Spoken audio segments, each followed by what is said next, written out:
টাকার অঙ্কে কতগুলো শূন্য বসালে $1 ট্রিলিয়ন হয় তা হিসেব করতে গিয়ে সাধারণ মানুষের কপালে ঘাম ছুটে যেতে বাধ্য।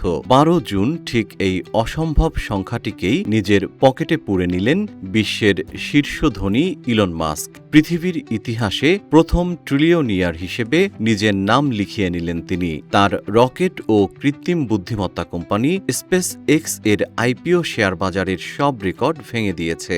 দিন শেষে স্পেস এক্সের বাজার মূল্য যখন $2 ট্রিলিয়ন ছাড়ালো, তখন মাস্কের ব্যক্তিগত সম্পদের পাহাড় গিয়ে ঠেকল $1.2 ট্রিলিয়ন। নিউ ইয়র্কের পার্ক এভিনিউয়ে জেপি মর্গ্যান চেজ ব্যাংকের সদর দপ্তরের ছাদে তখন জমকালো লেজার শো আর টমাহক স্টেক দিয়ে চলছে বিলিয়নিয়ারদের রুদ্ধশ্বাস উদযাপন।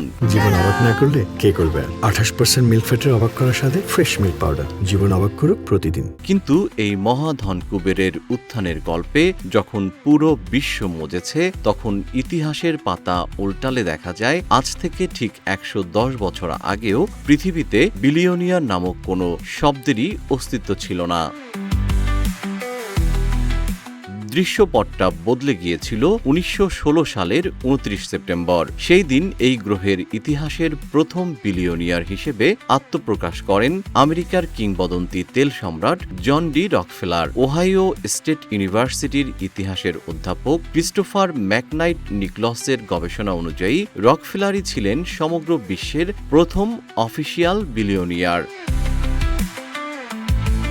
সে সময় দ্য নিউ ইয়র্ক টাইমস এর প্রথম পাতার খবর ছিল রকফেলারের কোম্পানি স্ট্যান্ডার্ড অয়েল এর শেয়ার দর হুট করে আকাশচুম্বী হয়ে যাওয়া। প্রতিটি শেয়ারের দাম $2,000 ছাড়িয়ে যাওয়ার পর তিনি এক অনন্য মাইলফলক ছুঁয়েছিলেন। 1916 সালের সেই $1 বিলিয়ন বর্তমান বাজার মূল্য $30 বিলিয়ন বেশি।